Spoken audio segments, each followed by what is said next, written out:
So, when I've got this speaker here, till it's collected, I thought it'd be kind of interesting to try and measure its impedance, because you don't think about this too much, but when you look at a speaker to buy, it's generally specified at 8 ohms or 4 ohms, 6 ohms, whatever, 15 ohms maybe.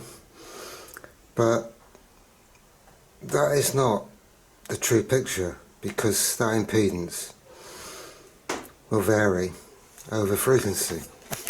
If we look down here, what we've got in a speaker, of course, is a coil of wire. And what is a coil of wire? It's an L, an inductor.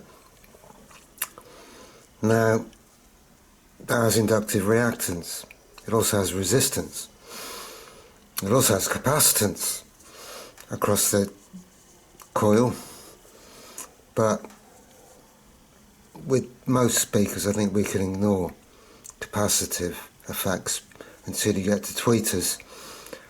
Down at low frequency speakers like this one, which is the 15-inch, the capacitance is negligible in the calculation.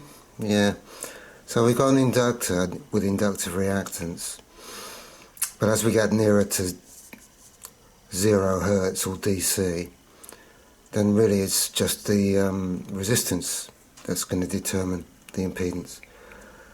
So, how do we go about measuring the impedance across a frequency range? Well,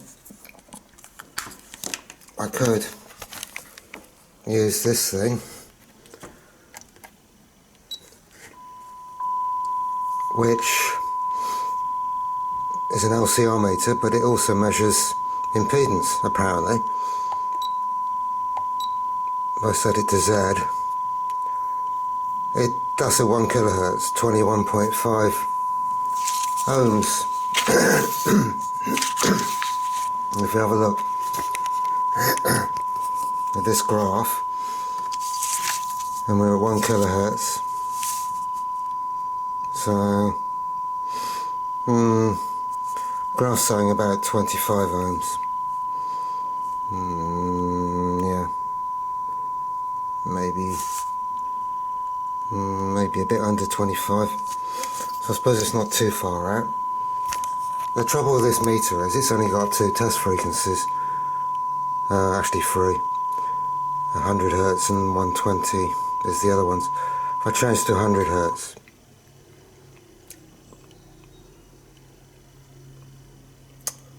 it's now reading, and you can't hear it now because it's only putting out a small voltage. So we're now reading 10 ohms at 100 hertz. We go across to the graph again.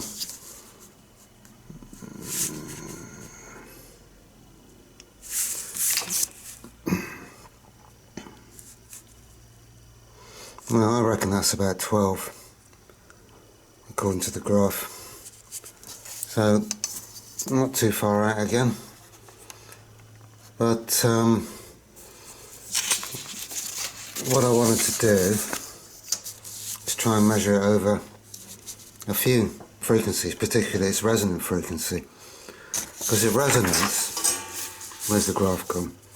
It really peaks up to about 36, 38 ohms, 40 ohms maybe, at 24.4 hertz, which is the resonant frequency, wherever that's gone, 24.4. So I need to test it somehow, and this is the way I'm hopefully going to do it. So we have the signal source, which will be the amplifier, and a signal generator varying at various frequencies, and I'll have a 10 ohm resistor in series. And what I want to do first of all at each frequency is set a nominal voltage, not particularly important, across that 10 ohm resistor. Then I can work out the current VR across there divided by 10 ohm. Now I know what the current is in the circuit. I could try measuring the current with a meter, but I don't think this meter, although it's a very nice meter, is really designed to be highly accurate at low frequencies, below 50 Hertz. And it'd be nice to go right down to 10 Hertz or something like that. Of course, also the voltage on the meter is not going to be very accurate, but I don't think that's too important, because once we've established the current and the voltage across here, we can now measure the voltage across the speaker, and using the formula down there, we already know what the current now is flowing through the speaker, so we can do a calculation. Voltage across speaker divided by current, that should give the impedance, I think, at various frequencies. So let me rig that up. I think I'll test it at 24.4 Hertz to begin with. Okay, so now I've got my resistor in series, and it is quite close to 10 ohms, considering it's 5%. It's certainly better than 5%, it's within about 0.1 according to my meter. But anyway, so I'm measuring the voltage across that, and I've got the signal going into the speaker, and I've set it to, well, it's near enough 1 volt, isn't it, across the resistor. So I need to write down 1 volt over there, somewhere like that. 1 volt across the resistor, and now I need to measure the voltage across the speaker. So that wire goes to one side of the speaker,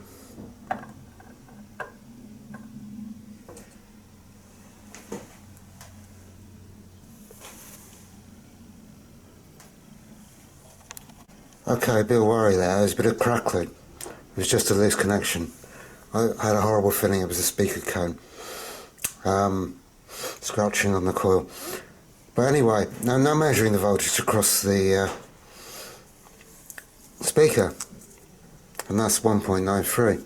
So I write that over there, above it anyway. 1.93 volts, and now I just turn everything off and do the calculation. Get the meter out of the way. So try and get everything in shot. So we got 1 volt, which is convenient, divided by 10 ohm, which will be, I don't really need a calculator, but it's going to be 0.1 amps, isn't it? So 0.1 amps is the current flowing through the circuit, and 1.93 voltage across the speaker. 1.93 divided by 0.1 equals 19.3 ohms. Well, I don't think that's anywhere near what it says on the graph. Where's my bloody ruler? Down at there. Down there. According to this graph, at 24, because that's 20, 24, where it peaks, it should be somewhere around 38 to 40 ohms. Well, I don't know, am I doing something wrong? As usual. I've never tried to do this before, never even thought about it. Okay, well, I'm going to go ahead and measure all various other frequencies and see how they come out. I won't bore you with all that, because it'll be very noisy. Okay, so this is the results I got.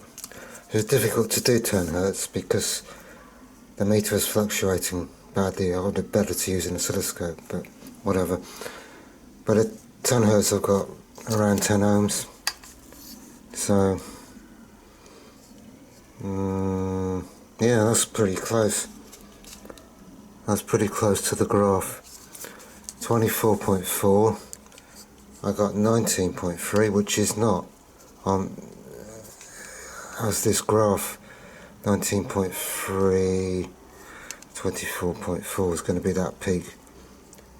Because of that peak, that's 20, well, it's going to be somewhere around 40. So I can't explain that one. It's either my testing or whatever. Anyway, 100 Hz got 8.3. 100 Hz is there. And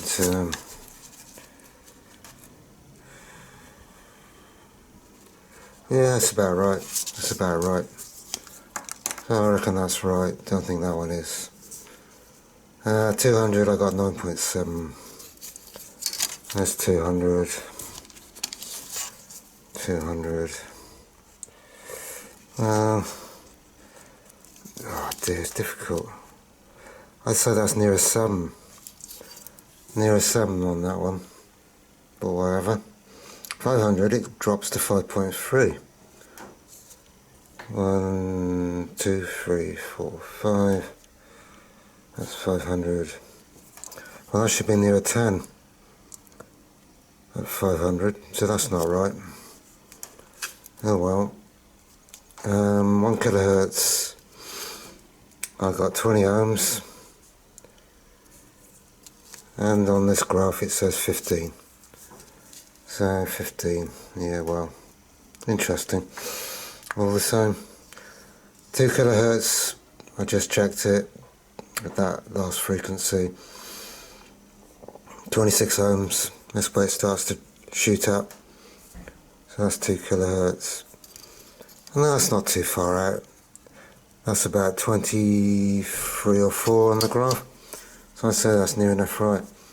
So I don't know why this graph's different to my measurements. I'm probably doing something wrong, but whatever. It's just something to play with, isn't it?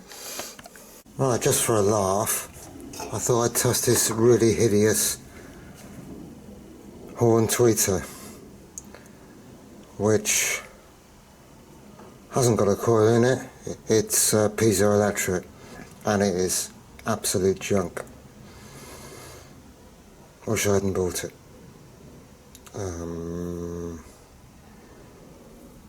Very cheap.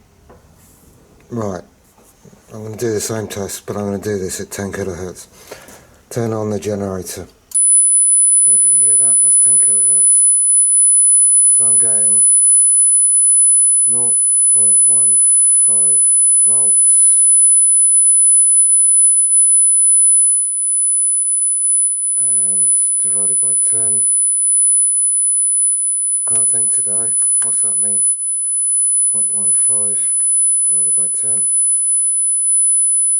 is 0.015 amps. Okay. So that is the current. Move the meter over.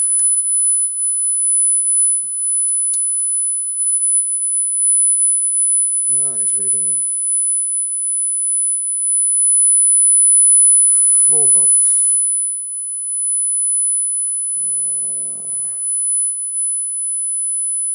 That's divided by 4. No, that's not right.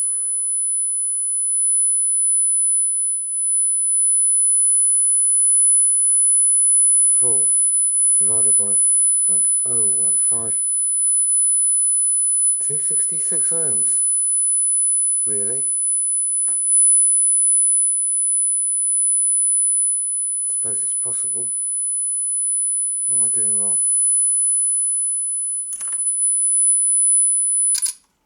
Bloody wires. It's not a proper connection anyway. Well, I think it is right. That's down to 0.15 across the resistor. and 4 volts.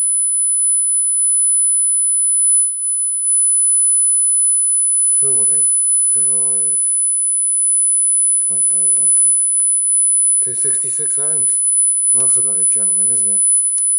Not a very good match to anything. Okay, turn it all off. Well, there you go then. That's my speaker impedance test. I don't even know I still keep these, they're so awful. I hope you enjoyed it. If you've got any comments about what I'm doing wrong, please let me know. Bye for now.